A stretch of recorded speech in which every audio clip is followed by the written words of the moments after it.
Martin Heidegger did not just write a book, he launched a radical assault on 2,000 years of Western philosophy to uncover the forgotten meaning of existence. At the beginning of the 20th century, Europe was going through a profound cultural, scientific, and spiritual crisis. The First World War had left behind a void of certainty, a feeling that inherited philosophical and political systems were incapable of answering the magnitude of human suffering and the confusion of the present. In the midst of that landscape of reconstruction and searching, a young German professor named Martin Heidegger undertook a project that aimed to shake the very foundations of Western philosophy. His intention was nothing less than to return to philosophy its oldest and at the same time most forgotten question. The question of being. Martin Heidegger does not write being and time like someone drafting just another academic treatise. From the first pages, beats the urgency of someone who feels that the entire tradition has lost sight of the essential. For centuries, thinkers of all eras had worried about defining what things are, how they are known, and how they relate to each other, but rarely had the meaning of what makes it possible for something to be in the first place been questioned.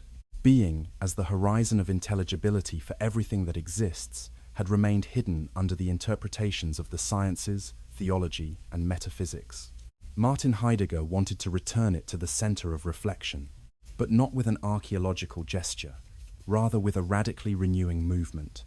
The young Martin Heidegger had trained under the influence of Edmund Husserl, the founder of phenomenology.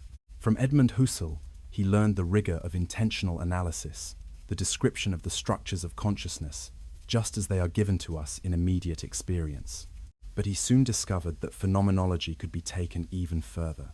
It was not just about describing how objects appear to the subject, but about asking about the ontological condition of that appearing. What does it mean for something to be? What does it mean that the human being exists in a different way than things? These questions marked the direction of being and time. In the Germany of the 1920s, philosophy was crossed by diverse currents. On one hand, the neo-Kantians, who insisted on taking up the critique of reason proposed by Immanuel Kant, applying it to new scientific developments. On the other, the early vitalists and existentialists, who highlighted the dimension of life, of immediate experience, and of the individual against the abstractions of logic and science. Martin Heidegger knew those tensions, but decided to walk a singular path. Instead of choosing between science and life, he proposed that the radical question should be directed at being itself, and in that direction, he found an unprecedented starting point. The human being, whom he will call Dasein, a German term that literally means being there. Why choose Dasein as a starting point? Because it is the only entity that, by existing, asks about its own being. A rock, a tree, or an animal simply are. But the human being, in its everyday life, questions its destiny, its meaning, what it means to live. Martin Heidegger understood that only through the analysis of that concrete existence, situated in the world, could a path be opened toward the horizon of being in general. However, the project was not merely anthropological. It did not seek to describe man in his customs, but to investigate the fundamental structures that make his being in the world possible. The objective of the book, Being and Time, was to offer an existential analytic that would reveal the conditions under which being can be understood. It was, in the words of Martin Heidegger himself, a destruction of the metaphysical tradition to rescue the original question. His gesture was not without audacity. For centuries, philosophy had become accustomed to thinking of being as something obvious, almost trivial. From Plato and Aristotle to the medieval scholastics, passing through René Descartes, Gottfried Wilhelm Leibniz, and Georg Wilhelm Friedrich Hegel, being had been interpreted as substance, as cause, as idea, as foundation, but it had never been questioned in its most basic character. The tradition had assumed that what it meant to be was understood, when in reality, that understanding was obscured by inherited categories. He unmasks that obviousness. We know that entities are, but we do not know what it means to be. And that lack of clarity is not a secondary detail, but the root of many philosophical wanderings. The book opens with a quote from Plato that works as a warning. Being has been forgotten, and it is that forgetfulness that guides the entire project. Martin Heidegger does not intend to give a definition of being as if it were just another object. What he seeks is to show how being is always understood starting from concrete existence. For that reason, his method will not be deductive or speculative, but phenomenological, to let the phenomena show themselves just as they are, in their mode of giving themselves. In this sense, being and time is not a closed or systematic work in the traditional sense. Martin Heidegger recognizes that it is only the first part of a path that remained unfinished. The initial plan contemplated a second section in which the question of being itself would be developed more directly, but that part was never published. What we have is a dense, fragmentary, and yet decisive work which opened one of the most influential paths of contemporary philosophy. The project is summarized in a double movement. On one hand, an analytic of Dasein that shows its fundamental structures: temporality, historicity, facticity, being with others, anxiety, and death. On the other, an access to the meaning of being through that analytic. Because Dasein is the only entity that can ask about being and, in that question, open the horizon of what it means to be in general. But what does this choice imply? That philosophy can no longer continue thinking from abstractions far removed from life. It is not about building logical systems that order the world, but about starting from concrete, everyday existence with its fears, its projects, and its limitations. Martin Heidegger wants to return to philosophy its ability to challenge the common man, to speak to him of what beats in his most intimate experience. The time that escapes, the certainty of death, the need to choose in the midst of uncertainty. In that direction, he inaugurates what will later be known as existentialism, although Martin Heidegger never fully accepted that label. Philosophers like Jean-Paul Sartre, Maurice Merleau-Ponty, or Simone de Beauvoir will find in this work a decisive inspiration to think about freedom, responsibility, and the human condition. However, the purpose of Martin Heidegger went beyond a philosophy of existence. What he pursued was a radical renewal of ontology, that is, of the science of being. The book appeared at a time when Europe was looking for new forms of meaning. Literature, art, and politics were impregnated with questions about the destiny of modern man. Surrealism, expressionism, quantum physics, the crisis of liberal democracies. Everything was part of a climate in which the solid seemed to crumble. Martin Heidegger captured that pulse and took it to the heart of philosophy. His work did not offer comfort or certainties, but the invitation to face one's own existence in all its radicality. The result was a complex text, written with a dense language, full of neologisms and conceptual twists. But that difficulty was not a stylistic whim. It responded to the need to break with the inherited vocabulary that no longer served to think the new. He invented words, modified meanings, pushed German to its limits, all with the purpose of pointing out what could not be said with traditional concepts. The beginning of being and time is presented as a provocative gesture. Martin Heidegger declares that the problem of being, the oldest of all philosophical problems, has fallen into oblivion. For centuries, thinkers of different eras have built systems and categories to talk about reality, but in all those attempts, something decisive has been relegated. We know that things exist, that there are entities, that we inhabit a world full of objects, people, institutions, and meanings, but we rarely ask ourselves what it means, that all that is. This omission is not an accidental error, but a historical oversight that has guided the course of the entire philosophy. Martin Heidegger considers that, as long as the question of being is not taken up with radicality, philosophy will continue moving in circles, occupied with derivative questions, without attending to the fundamental. The forgetfulness of being manifests itself in the confidence with which the philosophical tradition has used the word being, without stopping to examine it. Aristotle, for example, defined ontology as the science of being as being, but immediately reduced that investigation to the search for the fundamental categories of what exists. Plato linked being with eternal ideas. The scholastics associated it with God as the first cause. René Descartes thought of it from the certainty of the cogito. Immanuel Kant, from the conditions of possibility of knowledge, and Georg Wilhelm Friedrich Hegel merged it in the unfolding of the absolute spirit. In each case, the question of being was transformed into something else. Substance, foundation, certainty, system. Thus, what seemed to be clarified was in reality obscured. Martin Heidegger denounces that the tradition confused the entity with being, the concrete thing with that which makes it be, the object of the world with the horizon that makes its appearance possible. It is crucial to understand this ontological difference. The entity is everything we find: a stone, a table, an emotion, an institution. Being, on the other hand, is not just another entity, but the condition that makes it possible for entities to appear as what they are. To ask about the entity is to ask what this or that is. To ask about being is to question what it means for something to be at all. Martin Heidegger insists that this difference has been systematically ignored, and the price of that omission has been the loss of meaning. When we forget being, we get trapped in discussions about particular entities, unable to see the broader horizon that sustains them.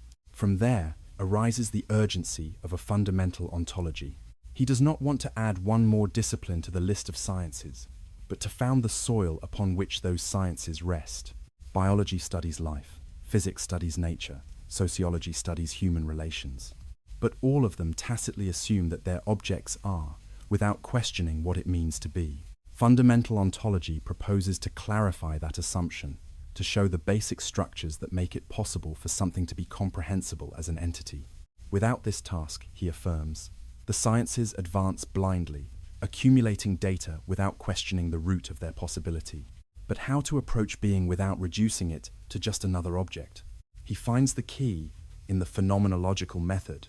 From his teacher Edmund Husserl, he takes the maxim of returning to the things themselves, not imposing previous theories, not starting from abstractions, but describing the phenomena just as they show themselves in experience. Phenomenology demands suspending prejudices, letting what is given appear in its own way, without forcing it into inherited categories. Martin Heidegger adopts this attitude, but transforms it. It is not just about describing how objects appear before consciousness, but about questioning the mode of being of that which appears. Phenomenology, in its Heideggerian version, becomes a path toward ontology. To show being implies letting it appear in its relationship with human existence. For this reason, the analysis is not directed at abstract entities, but at Dasein, the concrete human being who asks, acts, experiences anxiety, and dies. Phenomenology shifts toward a hermeneutic of Dasein, that is, an interpretation of its mode of being in the world. Because Dasein is not an isolated subject facing objects, but a being that is already thrown into a web of meanings, of relationships with others, of possibilities and limitations. To understand Dasein is to open access to being in general, for it is in it where the question of being takes on meaning. This hermeneutic does not seek to elaborate a psychological portrait of man, but to unravel the structures that make his existence possible. Martin Heidegger will speak of facticity, of historicity, of being with, of care, of temporality. Each of these categories does not describe empirical traits, but ontological conditions. The phenomenological method, by becoming hermeneutic, reveals that understanding Dasein always implies interpreting, because our existence is never given in the raw, but in the midst of a horizon of meaning that we must decipher. The path toward the question of being begins, according to Martin Heidegger, with the analysis of Dasein. It is not an anthropocentric whim, nor a psychological turn, but the recognition that the human being is the only entity that, in its mode of existing, questions what it means to be. No other entity worries about the meaning of its own existence. Things simply are. Animals live, but do not question their being. Dasein, on the other hand, lives in a constant openness toward itself and toward the world, and in that openness beats the possibility of understanding being in general. For this reason, the analytic of Dasein is an indispensable preparation for fundamental ontology. He describes Dasein as a privileged entity not for being above the rest, but because its mode of being is radically different. Dasein is not a thing among things. It is not an object in a space, but an existing. And to exist means to be projected toward possibilities, to live anticipating a future, to make decisions that configure a mode of being. He calls this structure existence. Man is not a fixed substance, but an open project that is gradually realized in time. But this existing does not happen in a vacuum. Dasein is always rooted in concrete circumstances, in an already given world that it did not choose. Martin Heidegger speaks of facticity to point out that existence finds itself thrown. We are born in an era, in a culture, in a language, in a history that precedes us. This facticity is not an accident, but an essential part of what it means to be human. We do not choose where to begin, but in that starting point all our becoming is at stake. Along with facticity appears another dimension, fallenness. Dasein tends to lose itself in the world of others, in anonymous everydayness, in the repetition of habits and opinions that distract it from the question of its most proper being. Martin Heidegger calls this mode of existing fallenness, a state in which we let ourselves be carried away by what is said, what is done, what is expected. Existence is dispersed in the superficiality of the impersonal they, and in that dispersion, the possibility of authenticity falls asleep. Here arises a fundamental difference that crosses the entire book. Existing is not the same as just being there. Being there, in the most trivial sense, can be understood as occupying a place in the world, as being present. To exist, on the other hand, is to live understanding that we are always projected toward possibilities, that our life is not mere presence, but openness toward a future. Dasein is that being there that is not only there, but understands itself in terms of what it is not yet. In this difference, the tension is played out between a life lived in the inertia of the given and a life conscious of its openness. The analysis continues with the theme of being in the world. Martin Heidegger rejects the traditional idea that the human being is a subject facing objects. That image, inherited from modern philosophy, artificially separates consciousness from reality. Dasein is not first inside its mind and then goes out to know what surrounds it. From the beginning it is already in the world, immersed in a network of relationships, meanings, and uses. Being in the world is the basic structure of existence. The world, in this sense, is not a sum of material things, but a totality of meanings. When we look at a tool, for example a hammer, we do not perceive it as an object with certain physical properties, but as something for nailing, something that is used in the context of building. The world is organized as a web of practical references, in which each thing refers to another. Thus, meaning precedes simple physical presence. Dasein inhabits that world of meanings, and its being is inseparably woven with it. In this framework appears the central concept of care. Martin Heidegger introduces it to show that the fundamental mode of being of Dasein is not mere contemplation, but active involvement. To care does not mean only to worry in the affective sense, but to be always already occupied, involved, committed in a world. Care reveals that existence is neither neutral nor indifferent. We are always given over to something, immersed in tasks, concerns, and projects. The structure of care expresses this tension between facticity, existence, and fallenness. We are thrown into an already given world, projected toward possibilities, and constantly tempted to lose ourselves in the inauthentic. Care also illuminates the relationship with others. Martin Heidegger rejects the image of the isolated individual who later establishes bonds. From the beginning, Dasein is being with others. We do not choose whether to coexist or not. Our existence is already constituted by the presence of others, and this coexistence is not secondary either. It molds our language, our practices, our understandings. We live in the sphere of the public, in the everydayness of the they, where possibilities are interpreted according to what is commonly accepted.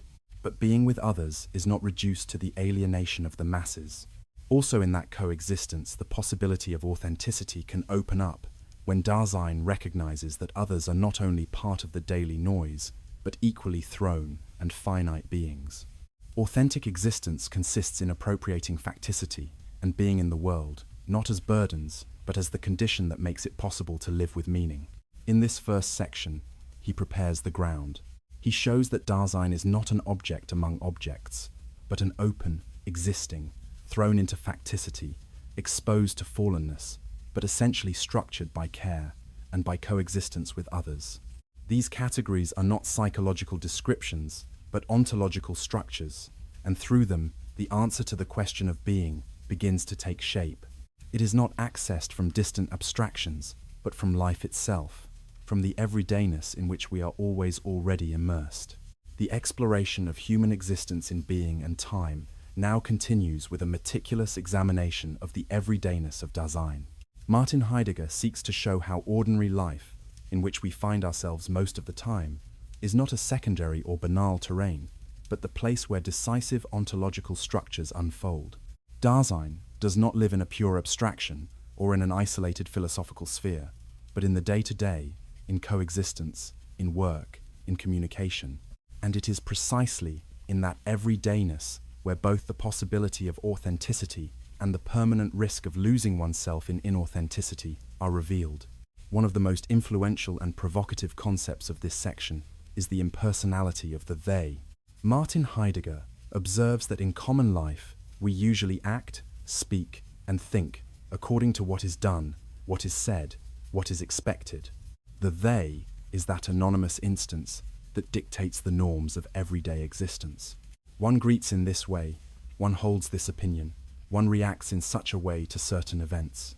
Nobody in particular is the they, but we all are, by participating in that impersonality. The result is an existence in which responsibility is diluted. It is not I who decides, it is what is done.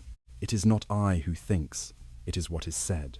This dominion of the they leads to fallenness, the inauthentic mode of existing in which Dasein disperses and forgets itself. Fallenness manifests itself concretely in three fundamental phenomena: idle talk, curiosity, and ambiguity. Idle talk does not simply refer to talking too much, but to speaking without true appropriation of what is said. It is repeating opinions, slogans, clichés without one's own understanding.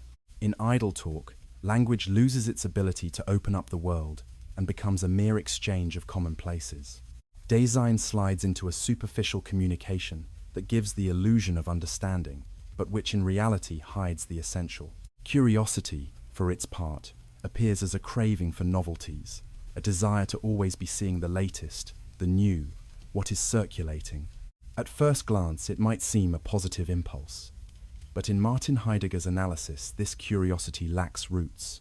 It is not directed at understanding in depth, but at moving from one object to another without stopping. Curiosity seeks the extraordinary, the sensational, and in that constant displacement prevents an authentic appropriation of existence.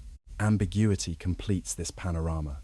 In everyday life, things are presented in an equivocal light, where everything seems comprehensible and, nevertheless, nothing is in its truth. Ambiguity consists of a state in which everything is understood in a diffuse way, in which there is neither clarity nor depth, but rather a feeling that we already know. In this way, ambiguity reinforces the dominion of the they, as it keeps us satisfied with superficial interpretations that never touch the root of being. Through these structures, he shows that Dasein tends to forget itself in common life.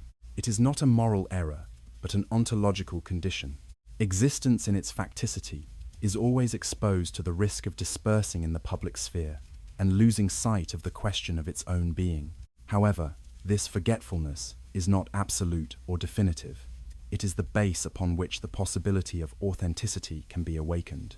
In the following chapter, he introduces a crucial element, the state of mind and understanding. Against the tradition that had privileged rational knowledge or logical thought as primary modes of relationship with the world, he argues that affects are actually fundamental modes of openness. We are always disposed in some way, joyful, bored, hopeful, anxious. This state of mind is not a secondary psychological state, but the way the world opens up to us. The state of mind reveals that we are never in a neutral vacuum. Every existence is already a being in an attunement that colors the understanding of the world. Through affects, what is significant or indifferent to us, what attracts us or repels us, is shown to us. Thus, affects are ways of understanding, modes of access to reality. Among these dispositions, Martin Heidegger grants a privileged place to anxiety. Unlike fear, which is always directed towards something concrete, a danger, a threatening object, a specific situation. Anxiety has no specific object. It is a profound unease in the face of nothingness. In anxiety, the whole world loses its familiarity. Meanings dissolve, and Dasein is confronted with the radical exposure of its existence. Everything becomes strange, lacking support. But far from being just a negative experience, anxiety reveals something decisive, that Dasein is not secured by anything external, that its existence lacks an ultimate foundation. In anxiety, nothingness is unveiled, and with it, the possibility of authenticity. Upon feeling anxiety, Dasein understands that it cannot hide behind the they, nor rely on prefabricated certainties. It discovers its ontological loneliness, its thrown being, its finitude. Fear, on the other hand, points to a determined entity and is resolved in practical measures. I flee from the danger, I seek protection, I defend myself. Anxiety, lacking an object, cannot be resolved immediately. It confronts us with the very structure of existence and opens privileged access to being. Thus, the state of mind and understanding are revealed as two sides of the same coin. Understanding is always a projecting toward possibilities, and that projection is tinted by the state of mind in which we find ourselves. We do not understand from a neutral point, but from a concrete attunement that opens the horizon of meaning. In anxiety, understanding is radicalized, because what opens up is not a particular entity, but existence itself in its nakedness. With this elaboration, Martin Heidegger closes the first section of Being and Time, showing that the everydayness of Dasein is not a trivial space, but the terrain where authenticity and inauthenticity, forgetfulness and awakening are played out. In the impersonality of the they, in the fall into idle talk, the analysis of Dasein advances now toward a decisive terrain, its temporality. Martin Heidegger considers that the deepest structure of existence can only be understood starting from time, for Dasein is never a fixed presence, but an open project that unfolds toward the future, carrying its past and living in a present that always escapes. Within this perspective, two chapters are central: Being towards death and conscience. Being towards death appears as the most proper possibility of Dasein. While in everyday life, we usually treat death as an event that happens to others, Martin Heidegger insists that it is the possibility that each one must assume as unavoidable. Death is not a biological fact reached at the end of the road, but the ever-latent possibility that existence will be interrupted. The decisive thing is that it is a possibility that no one can substitute or share. Each one must die their own death. That radical certainty introduces a horizon of absolute individualization. Against the anonymous mass of the they, death returns us to the singularity of our existence. The anticipation of death, far from being a morbid exercise, is the way to live authentically. To anticipate does not mean waiting passively for the end, but recognizing that our life is finite and that, therefore, each decision has an unrepeatable weight. By becoming aware of death as an insurmountable horizon, Dasein frees itself from the illusion of infinity and faces the urgency of choosing for itself. Finitude becomes a source of authenticity. To live knowing that there is no infinite time to postpone decisions or hide in the comfort of the they, death, as an extreme possibility, unmasks all the certainties of everyday life. In fallenness, Dasein tends to lose itself in idle talk, distractions, and projects that seem eternal. The awareness of finitude interrupts that dispersion and confronts us with the question of what really matters. Thus, being towards death is an existential structure that individualizes us and forces us to assume our existence as our own. In continuity with this reflection, Martin Heidegger introduces the voice of conscience. It is not a moral instance that dictates external norms, but a silent call that comes from the very being of Dasein. Conscience does not tell us what to do, but reminds us of our condition as finite and thrown beings. It is a call to assume responsibility for our existence, to not lose ourselves in the inauthenticity of the they. Its voice is faint, discreet, often suffocated by the noise of the world, but always insistent. Silence plays an essential role here. To listen to the voice of conscience implies withdrawing from the noise of idle talk and opening a space where what is most proper can emerge. Silence is not empty, but the condition for the call to be heard.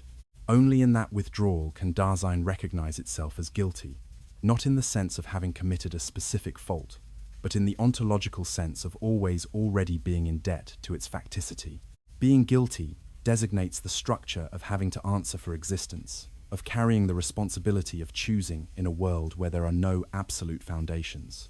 Conscience reveals that authenticity is not a permanent state, nor a guaranteed privilege, but an always fragile possibility.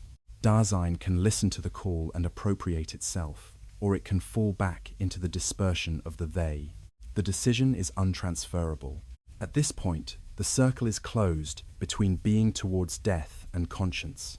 Both show that authenticity consists in recognizing finitude and living up to that responsibility. The analysis of temporality leads Martin Heidegger to one of the culminating points of being and time, the possibility of authentic existence.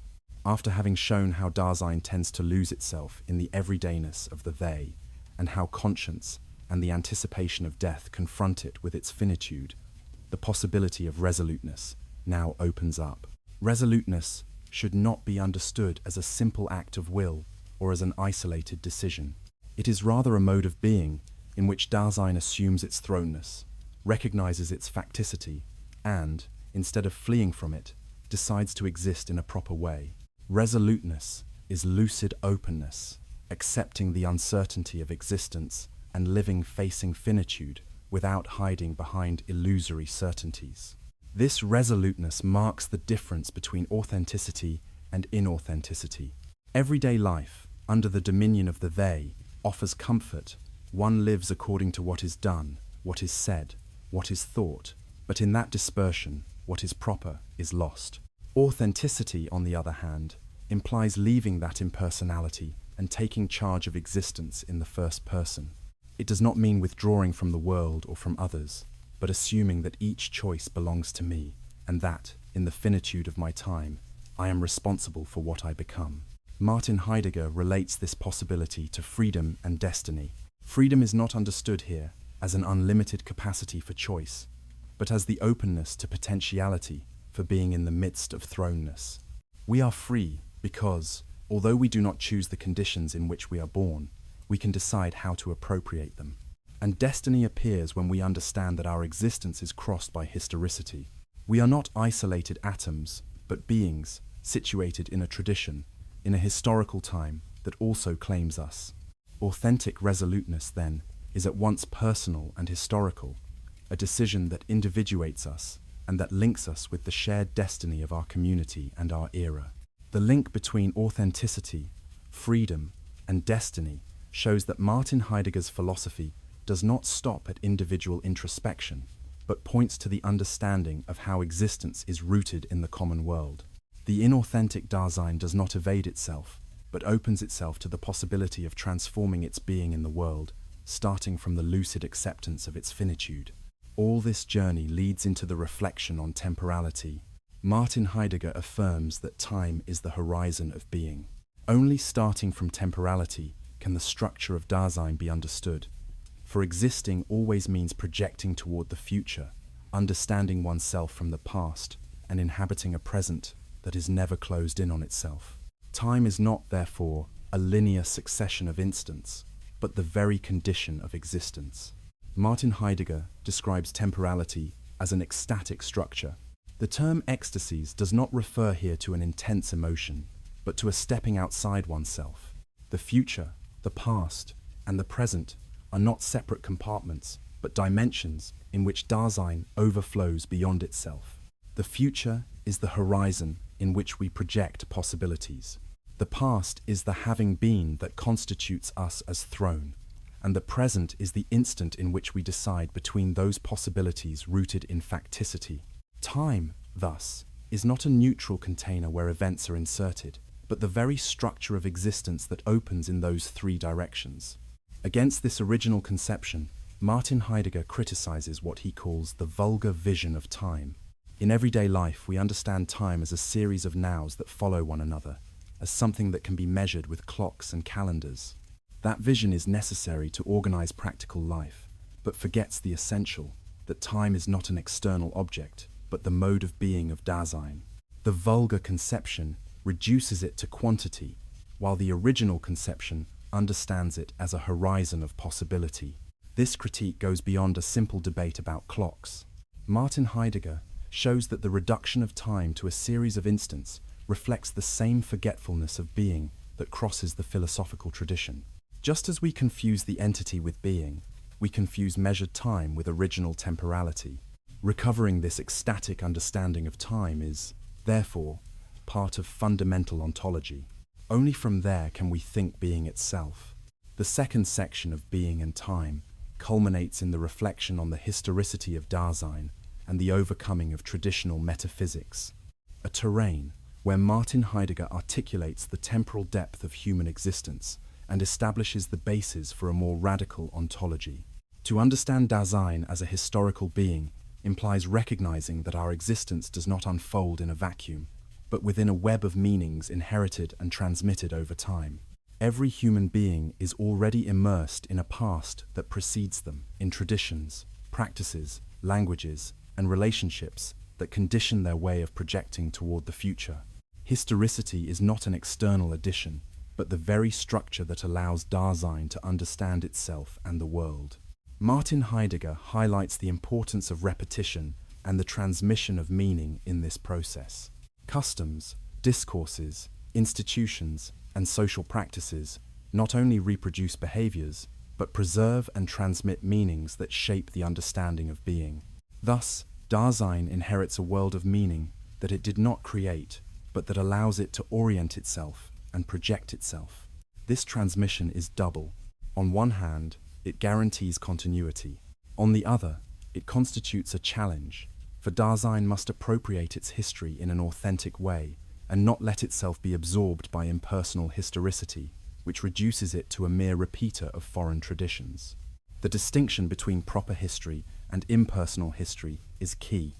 Proper history is that which Dasein recognizes as constitutive of its being, the set of possibilities, experiences, and decisions that form its singular existence.